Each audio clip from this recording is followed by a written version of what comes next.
The bones begin moving before the body does. In the dark vertical chamber, a ring of pale external bone wheels turns above a hanging mass of soft alien tissue. Each wheel rotates slowly, not like metal, but like living bone under tension. Wet tendon ropes slide through grooves along the outside skeleton. The cables tighten, the soft body beneath rises. There is no head, no face, no internal frame hidden under skin. The tightened skeleton hangs outside its body. The first pull lifts the central flesh into a tall, uneven column. The second pull drags one side outward, shaping it into a temporary support. The third pull tightens a shoulder wheel high above the body, and the entire creature bends without muscles pulling bone. Here, the rule is reversed. Bone pulls flesh, the external cage becomes the controller, the soft body becomes the material being operated. A lower tendon rope tightens, and the body's underside gathers into a thick pad. It presses against the vertical floor and holds. Then, an upper pulley turns again. The pad shifts forward, the whole titan moves one slow distance through the darkness, suspended beneath its own outside skeleton. This is not walking with legs. This is movement by rearrangement. The bones above rotate in sequence. One wheel pulls the body upward, another drags the left tissue mass outward, another draws a long fold down until it becomes a feeding shape, then releases it before the flesh tears under its own weight. Every motion depends on timing. If one pulley turns too late, the body sags. If one tendon tightens too far, the soft tissue becomes trapped in the wrong form. The titan pauses. All the external bones stop at once. Immediately, the body begins to collapse. Without the pulleys turning, the soft mass has no shape. It slides downward in heavy folds, losing height, losing posture, losing the feeding pad it had formed moments earlier. The tendon ropes slacken, the central body spreads like thick living material with no skeleton inside to hold it. This is the species rule. If the outside bones stop, the titan becomes helpless tissue. It cannot feed, it cannot bend, it cannot defend itself. It can only wait for the external skeleton to regain control. A small pulley on the right side shudders and turns again. Its tendon rope tightens across the soft body like a wet line of force. The flesh lifts slightly, then slips.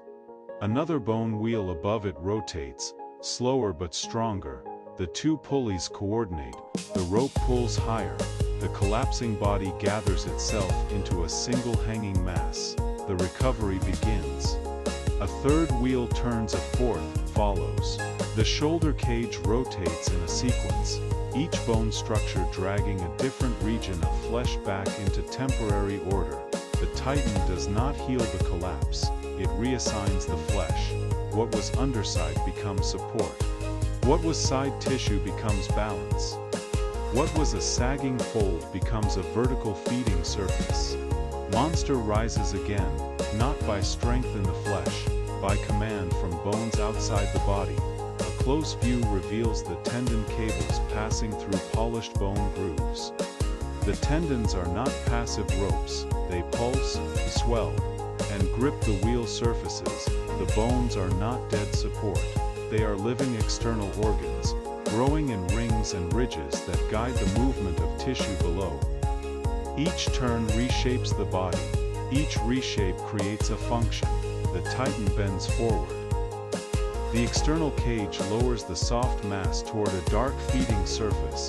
The face never appears because there is no face to reveal.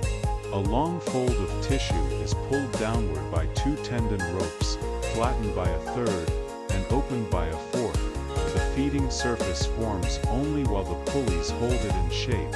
When the bones release, it will disappear back into the hanging body. The fold touches the surface, it absorbs slowly.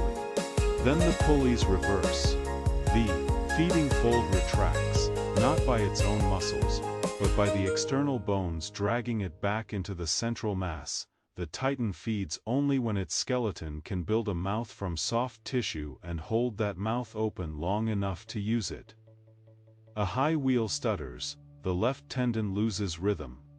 The body tilts for a moment. The titan's entire shape begins to rotate out of alignment. The soft mass pulls down on the cage. A tendon rope slips from one bone groove and drags across the outer surface. The flesh below stretches into a useless sheet, too thin for support, too wide to retract cleanly. This is pulley failure. The monster is not wounded, but it is losing form. The remaining bones respond. The right shoulder wheel turns faster.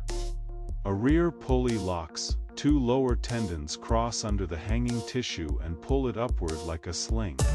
The useless sheet thickens as the cables drag its edges inward. The titan is rebuilding posture from the outside. The failed pulley remains still. The body must move around it. Three working bone wheels take over the missing rhythm. They pull in uneven pulses, forcing the soft body into an asymmetrical stance. One side becomes high and narrow, the other side becomes broad and low. The posture is monstrous, but functional. The titan advances again. One external bone wheel turns, then another, then the whole cage rotates like a slow-living engine. The central flesh rises into a towering column. Tendons draw support pads from the lower mass. Shoulder wheels pull the upper body into a forward bend. The titan now has a shape, but the shape is temporary. It exists only while the outside skeleton keeps turning. The background remains dark and vertical, giving scale but no rescue. The titan dominates the space. Its hanging body fills the frame. Its bone cage casts moving shadows across the flesh. The pulleys are the true anatomy. The softness below is only the material they command. Another collapse begins at the lower right. The tissue loses tension. It spreads downward, pulling weight from the main body. The external bones creak in slow biological rhythm. Tendon cables tighten one after another, lifting the collapsing fold before it reaches the ground. The titan holds the failure halfway between falling and movement. Then the emergency rotation begins. All visible bone wheels turn together. The tendon ropes draw tight across the body, carving deep temporary grooves into the soft mass. A support pad forms. A feeding fold retracts. A shoulder brace lifts. The useless sag becomes a thick forward column. The body is dragged upward into a final posture. The titan stands, not with legs, not with a spine, not with muscles wrapped around bones. It stands because its bones outside the body are holding it there. The final shape is terrifyingly stable. The external skeleton spreads around the soft mass like a living control frame.